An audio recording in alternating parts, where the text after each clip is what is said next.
Hi, welcome back to That's a Wrap, and I'm your host, Jessica Nichols, a senior at the University of Southern California, studying acting and film, and today we have a special guest, JD Roth, and he is an actor, producer, and is best known for The Biggest Loser and Extreme Weight Loss, and so much more. How are you doing today? I'm great, thanks. Awesome.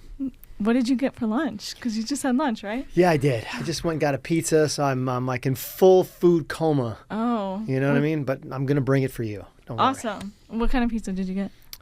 It was just like a build your own. Okay. I think I went with a couple students. Oh, that's so So nice. yeah, I try to buy some people lunch every week. That's so sweet. Any crazy life updates recently? Anything new? Well, I mean, there's always new stuff. I try to be creative, and so I'm always reading articles or looking at TV shows or trying to create a different style or look or tone, feel. So my creative mind is always looking, whether it's a character while I'm waiting in line for a pizza. And I'm looking at that person like trying to guess what's going to happen next.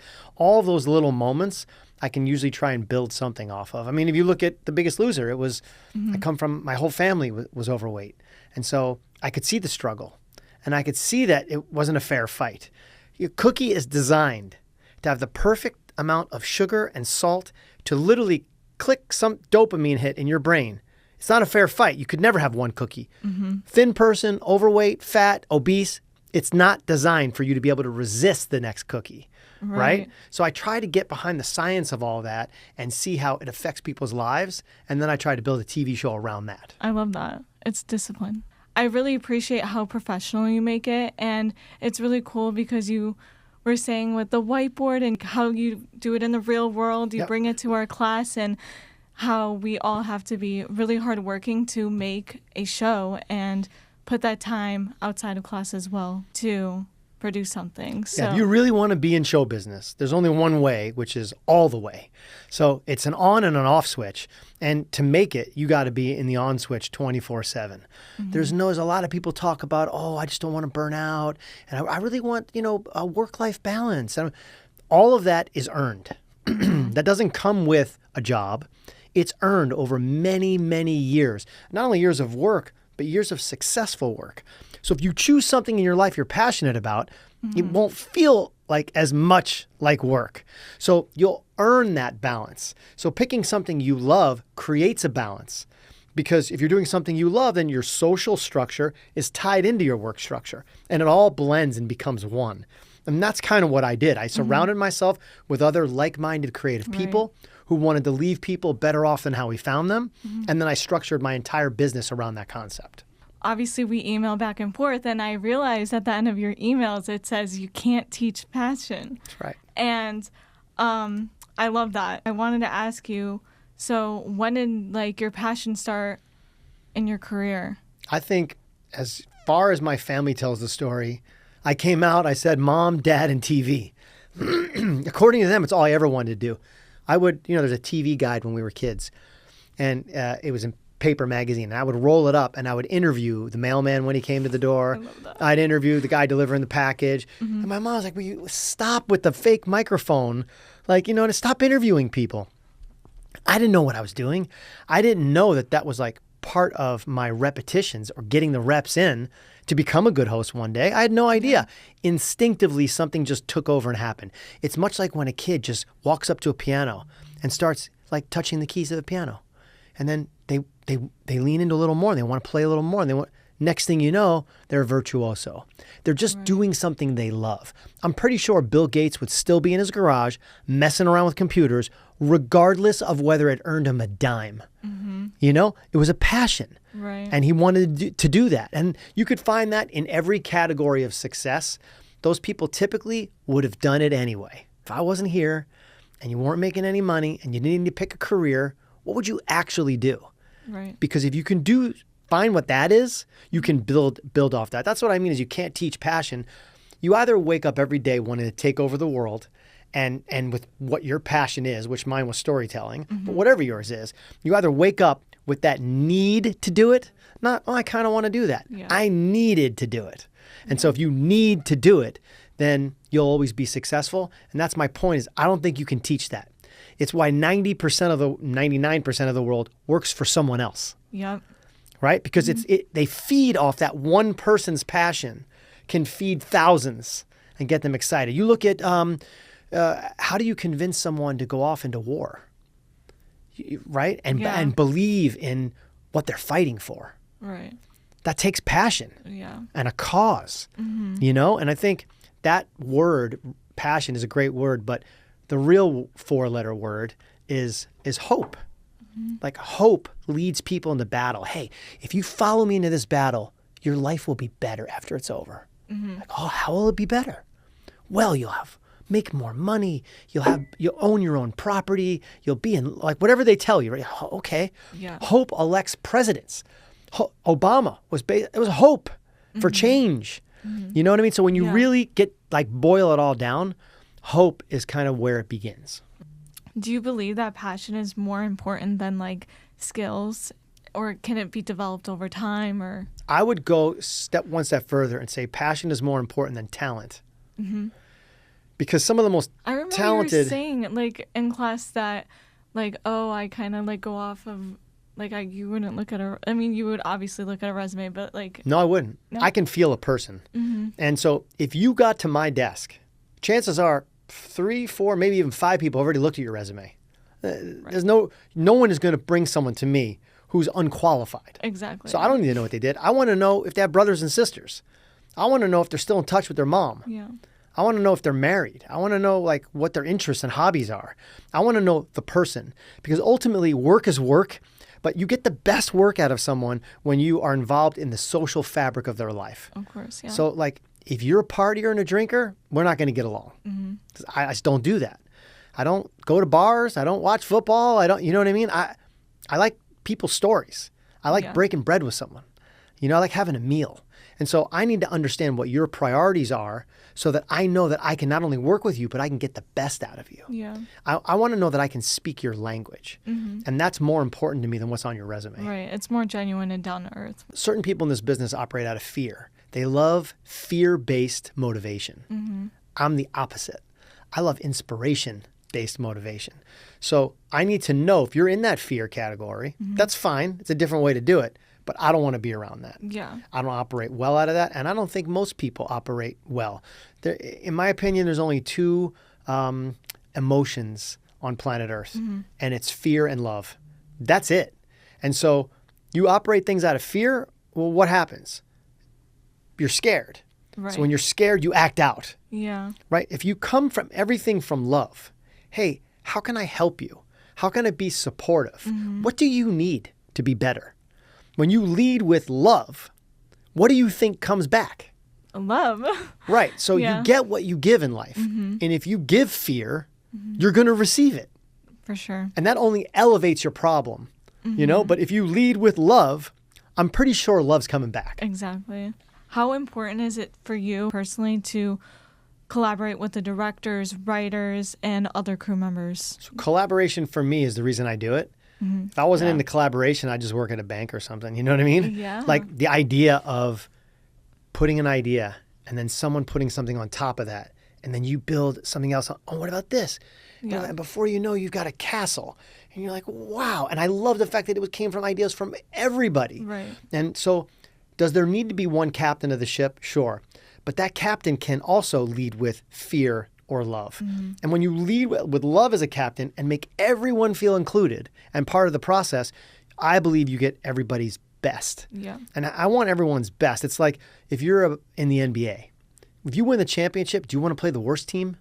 No, I want to beat the best. You know what I mean? Mm-hmm. And I feel really strongly that I want to win with the best. And so I don't have any fear about someone being better at their job than I am. Yeah. In fact, I would choose a better person directing than maybe I am at executive producing. Choose a better writer than I am as a host. Like whatever that is, if everyone is better, all boats rise at the same time. Right. It's when you want to be the best, smartest guy in the room, that's when you're in trouble. Yeah. I would always prefer to be the dumbest guy in the room. Yeah, because you can get inspired. We had a director that I brought into class today. Yes. Yeah. Who inspired me. Yeah. And I've worked with the guy for 20 years. But in those little moments when I see someone who's excellent at something and I watch their excellence, man, it it never gets old. Yeah. Like I mean, I'm at the tail end of my career and it still excites me. The one student in our class, like how you're saying, like, oh my God, he was so quiet and like he did something amazing. Did I need to see his resume? No. His work spoke for him. Right. And so a lot of people who think they can quick talk you or they can, hey, Yeah. but if there's no follow through, anyone can wave an idea around on a piece of paper. Mm-hmm. If you can't execute it, you're going to the back of the line. That's just how this business works. The business does not suffer fools. Mm-hmm. And they can suss out a fool from a mile away. Yeah. So either you can execute or you can't. And you get one shot. And so to have that moment where I didn't know who he was, I didn't know his name, I didn't even know what department he was in. And then he presented something that I saw, and I said, who did this? So recognizing game is how you succeed. But you have to have game. Can you share any strategies for effective project like management, keeping the projects going? That's a big contention on any show, be it at a college or university or in the real world. Keeping something on schedule and more importantly on budget. Yes. And still not having it affect in a negative way the outcome creatively is the greatest Houdini magic trick of all time. And we don't always get it right, but the way to do it is you're always trying to move the ball down the field. Continual. And if you don't see progress, then you have to look around. More importantly, you have to look in the mirror and say, okay, what am I not doing to help this move along? It's the people that spend all their time pointing outward.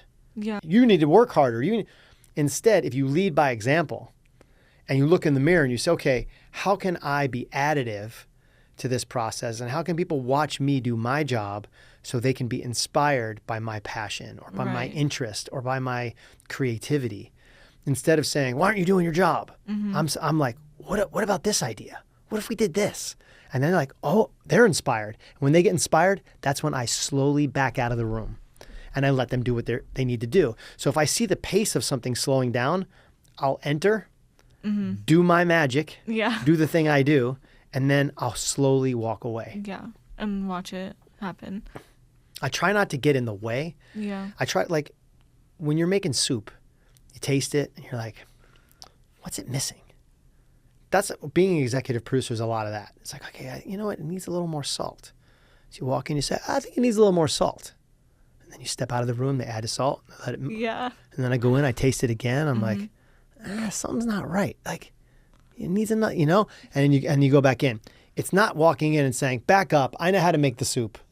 Here's the ingredients, get out of my way. I'll just do it myself if you don't know how to do it. Right. That's not. Yeah, no. And that's the majority of how Hollywood works. You're an idiot, get out of the way, let me do it. I'm the genius, right? And so I really tried to sculpt my entire company around people who helped make the soup instead of thinking they were the only one that could make it. It turns out better. I think it turns out better, like instead of one person taking control and doing something. I'm making everyone else feel badly, which, not part of my soul. You went to USC. What's the biggest difference with USC back then to now? Well, there's many, but one of the big differences is I was in the dramatic arts program. Okay. The dramatic arts program did not in any way, shape, or form become integrated with USC film at all. So when they would go get actors for their films, they wouldn't come to the dramatic arts program, which I thought was really weird. Yeah. There was no integration. There was no support where, hey, as actors, we're going to support your films.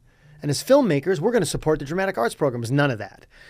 So there was no film buildings, Lucas buildings, none of that was there. Wow. There were little sort of off-campus buildings, especially for dramatic arts, was mostly all off-campus. There were buildings around the edges of campus that we would go in, and every now and then you'd get into one of the big theaters. Right. So I think the biggest shift is I didn't really want to be in theater. I wanted to be on TV. TV, yeah. And dramatic arts was theater.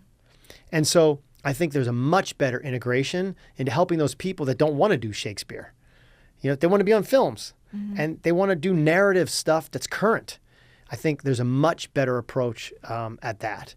And then socially back then, it was very different because there was no beautiful village. That didn't exist. The USC village, yeah. I mean, you needed to leave campus with a hand grenade back then. You know what I mean? Like, it was not safe. And No so thrift? No. There was 9-0 was the only thing that was here. Oh, okay. Nothing else existed but the 9-0 and the row. Yeah. But if you got off out of those two areas, you needed protection. Right. And I think now it's become much more of a campus integrated, place where it feels almost like Disney out here. Where there's water fountains going, and there's donut shops and coffee houses and beautiful couches, and like that did not exist. From that standpoint, it's much improved. Yes. Even the building here, the past. Yep. Sergio, what was like your favorite show that you've done, and do you have a favorite season or episode, or like a behind the scenes? Oh my gosh, I've done thousands of episodes, but I would say the best show I ever did was my greatest failure on television, which is kind of crazy. I mean, I had a lot of hits, but my favorite show I ever made bombed miserably on ABC in prime time. The show was called Opportunity Knocks, and it was based on a game I used to play with my kids at the dinner table. And the game was called The Favorite Game. And so you got points, and then the points added up, and you got like dessert. But the points were based on how well do you know your family. Right. So it was like, Mommy's favorite thing to do on Sundays mornings is what? And then they would write their answers down, and then they would reveal their answers. So I ended up taking that idea and creating a massive on steroid version of that called Opportunity Knocks, which we would go into a neighborhood and we would put up a game show in someone's front lawn. But I'm talking, we had 25 18-wheelers. It would take 2 days and 250 staff members to put up this massive structure, and we'd invite the whole neighborhood. And then it was, how well do you know your family? Right. But for big prizes, cars, vacations, hundreds of thousands of dollars in cash. It was like huge prizes for very simple knowledge. Right. Like, your sister has a diary. Does she hide it? Oh yeah, she's always hiding it. Okay. I'll give you 30 seconds. If you can go in the house and bring her diary out here, you're going to get, a limo to school for a year. Yeah. You know what I mean? It was that kind of thing. It's like, how well do you know your sister? And they're like, oh my gosh, how do I not know it? It was a great show. I actually hosted it. It was in prime time on ABC. And it debuted the same week that the stock market crashed and everybody lost their house in 2009. And everybody was more concerned with like losing their home than what grandma's favorite flavor ice cream was. Right. You know what I mean? And then a week later, the stock market went down another 2,000 points and everyone's house was getting foreclosed. And here I was on a show like, what do you like to do on weekends? You know what I mean? And so the timing couldn't have been worse, but the show couldn't have been better. Right. The show is I use it in my other class to teach because I think it's okay to have failures. It doesn't take away from the work you did and how creative it was and how good it was. For me in life is simple. If success to me is worth 0 and every failure is worth 1 point, and whoever has the most points wins. Because I really believe you learn way more from not winning and not succeeding and things not working than you do when things go great. I agree with that. Well, what do you learn when things go great? Like you learn how to high five somebody and then make a great deposit in the bank. Like, okay, awesome. But you learn so much more in life from when things don't go right. Perseverance,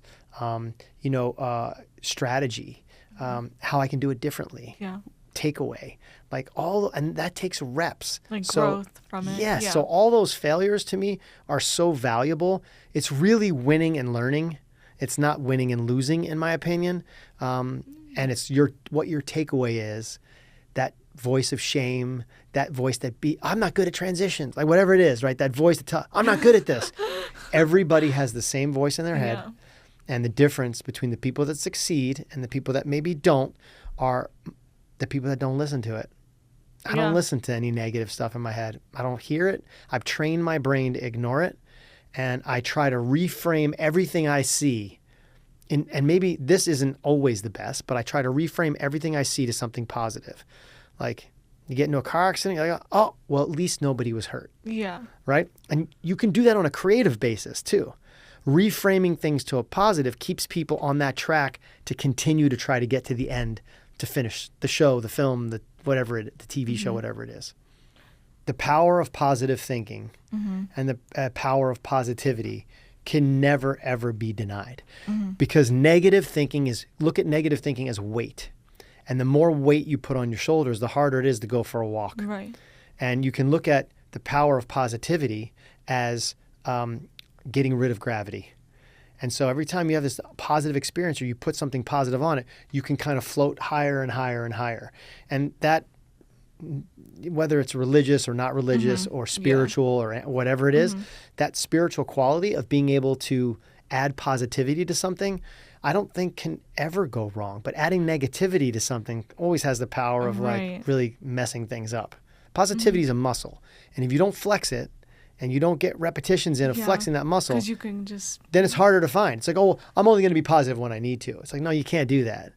You're either a half full or a half empty person. Which one do you want other people to see? Because, I mean, I've made a lot of people successful and wealthy, and we made a lot of great shows. And guess what? They're not going to remember any of that. But they will remember how I made them feel. Exactly. They will definitely remember that. They'll remember that I made them feel good. And I left them, they felt good about themselves and the work that they did. And they felt positive about what their influence and what they brought to the project was. And to me, there's no value that can be put on that. Like I couldn't think of a more rewarding legacy when you leave something. I mean, I've been doing this for 45 years. So in 5 years, it'll be 50 years of my life. If that's the legacy you leave with, not like he won this many awards and he has this many houses and he has this, none of that matters. Yeah. But how did you make people that worked with you or crossed your path feel? Exactly. That does matter. Why are you going to want to work with someone that's just negative and... Well, this town covets talent. And if you're talented, you can get away with a lot of bad behavior because the bad behavior gets rewarded. And that's kind of how it is. That's how this town operates. So you have to decide whether you're going to go in that track, that's how the town operates. Bad behavior gets rewarded if it's talented, or you're going to be a different type of talent. And you may get walked on a little bit. I have. You may get burned a little bit. I have. You may get taken for granted sometimes because you're the nice guy. I have. But that's never changed my belief system of like, this is who I am. And I can't change that. So I'm just going to continue to be who I am. And if it doesn't work or doesn't get me to the finish line, at least it was authentic. Right. You know what I mean? Real. Like, yeah, it's real. I'm not faking. This is how I get out of bed like this. Much to my chagrin of my wife at times. She's like, can you stop being so positive? It impacts like people around you, your family, and like everyone. It takes a lot less energy to be nice. Yes, for sure. Can you describe a typical day in your role on set? Like what time do you get up? It's a long shoot day. Well, typically the shoot might not end until after midnight. And then I got a family. So I have kids. So I'm like, okay, so I have to get up and do my exercise prior to them waking up. So if they're going to get up at, let's say, 6:30, I got to do my workout at 5:30. And your workout is for your brain health, in my opinion. It's the greatest antidepressant on planet Earth. It's a pair of running shoes. So put them on, and it regulates your mind and gets your day going. So no matter what time I finish shooting, and I finish shooting sometimes 2, 3, 4 in the morning at times, and I finish at 9 o'clock too. I get up at the same time every day, no matter what. So I get up, I do my workout from 5:30 to 6:30. So it's important to work out in the morning? For me, okay, it's very important. Now, maybe some people work out their stress at night, but what happens is after a long day, the more tired you get, the more overwhelmed you get, the more you're starting to plan the next day, you're like, oh my God, I can't. No way I'm getting on a treadmill. Right. So for me, it's starting my day out right. It's my time. You know, I got one eye open. It's dark outside. It's like I'm beating everybody out of bed. Right. And there's something very powerful of like, I've already done something and you're still in bed. Sleeping, yeah. So as I'm running by their houses, I'm like, I beat you, I beat you, I beat you. That's, for me, I'm just saying that's what starts my day. Every day. Yeah. For months and months at a time. You know, and when my kids were younger, then I would get them out of bed and my wife and I would get them ready for school and then I walk them to school. And then after they're done walking to school, then it's go time. Yeah. And then I either head to the studio or I head to the edit bays, depending upon if it's shoot day or if it's studio day. And then that studio day can go on and then, I got to check my watch because I coach basketball. So I'm like, oh my God, okay. So I would have... You coach basketball too? When my kids were in school, every sport. Gosh. Then I would race to practice and then right back. And then on a non-studio day at night when I get home, bath, bed, with the kids, and then a little time with my wife, and then we start watching cuts of shows. So she would watch cuts with me, and I would do notes, and then I'd send the notes. Sometimes it was important, like a show was going to air. I would go back into the office after putting them to bed, and I would watch cuts in the bay. Let's say a show was going to air the following night. We had to finish the cut that night. So we cut until, I don't know, midnight, 1 o'clock, and then back home, set the alarm, 5:30. No sleeping? No, and when you have a family too, your family needs you the most when you're building your business.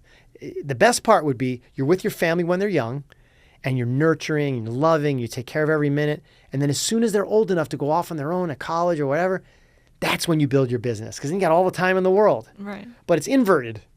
As soon as your kids leave, you're at the end of your career. Yeah. You know what I mean? So it's a balancing act. And you need to have a really, like, if I didn't have the most amazing wife on planet Earth, it would never have been able to be done. But she enabled our family to be at its best and like cranking on all cylinders at all times. And it's a partnership. But that partnership, again, starts with like this inclusion. Everyone's opinion matters. We're all in this together, including the kids. Right. It's all part of, the social fabric is my professional fabric. My son, the reason he ends up wanting to be a director, he was giving edit notes at 9, 10 years old in the bays with me. After school, he would get dropped off at work, and we'd sit in the bay. And he would do notes on edit shows just as much as I would. Wow. And I would go over his notes, and he would look at mine. And that's important. I mean, there's a reason why, Kobe Bryant's kids play basketball. Yeah. They watch their dad. Yeah. Yeah. That's awesome. What advice would you give someone aspiring to work in the entertainment? I feel like it's so different now.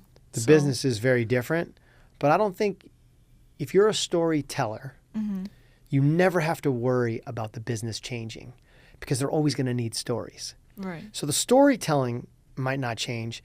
The execution probably won't change, but the delivery system of the story is going to change. So whether that's short form or streamers or YouTube or whatever, Instagram, whatever those outlets are may change, but the art of storytelling will never change. So beginning, middle, end, never going to change. Right. I mean, the reason I got a girl who's so far out of my league it doesn't even make sense is because I told a great story at a barbecue. And 32 years later, we're still together. So everything in life starts out with a great story. To a girl, to your kid before bed, to a television audience of millions. Regardless, a story is a story.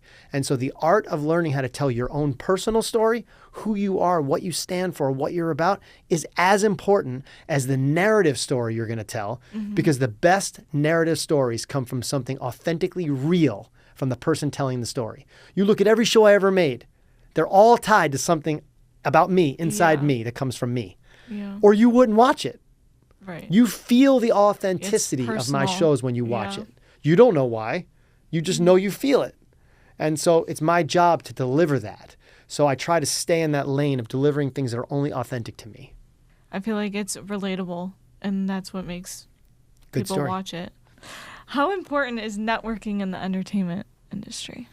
Well, if you look at networking, to me, it means you have an agenda. Yeah, building relationships. And so I'm not an agenda building type guy, but that does work.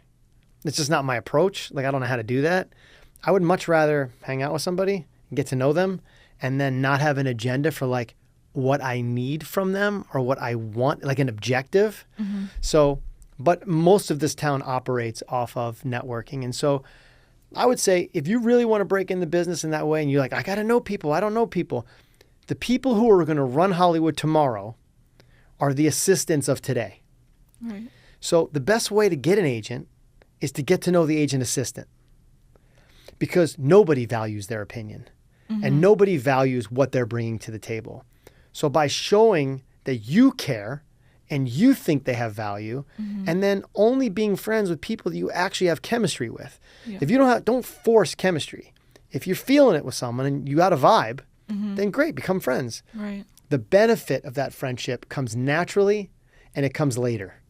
And so as long as you go into something looking for something real and there's not an agenda associated with, because I look at that, it feels very usury to me, which again, most of this town operates that way. It's not unfamiliar territory. But I would rather you make authentic friendships that are going to last forever, regardless of the business. Right. If it so should happen that they're also an agent assistant, or they work in the business, or they're a PA on a show or whatever, fine. But make the authentic relationship first and then see where it takes you. So when you're casting, like, what makes you choose someone over the other person? Yeah. In casting, to me, is gut feeling. I feel like So if I want to, if I'm smiling while I'm watching somebody, why am I smiling? Or if the hair stands up on the back of my neck because I'm like, I feel emotional. Why am I emotional? Like, the power of watching someone that's not 3D, right? I'm watching them on a screen, that they can move me to some type of emotion. The only thing I don't want to feel is apathy.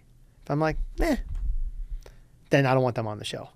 But if they make me feel angry, happy, scared, emotional, like if they can evoke a feeling from me, and I'm like a hardened criminal, right? Because all the shows I've done, and I know a good contestant, if you can make me feel, then you can make anybody feel.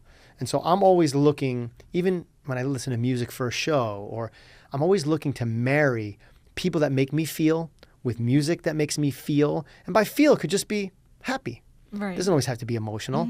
But I'm trying to align a director who, when I watch his cutting, that makes me feel.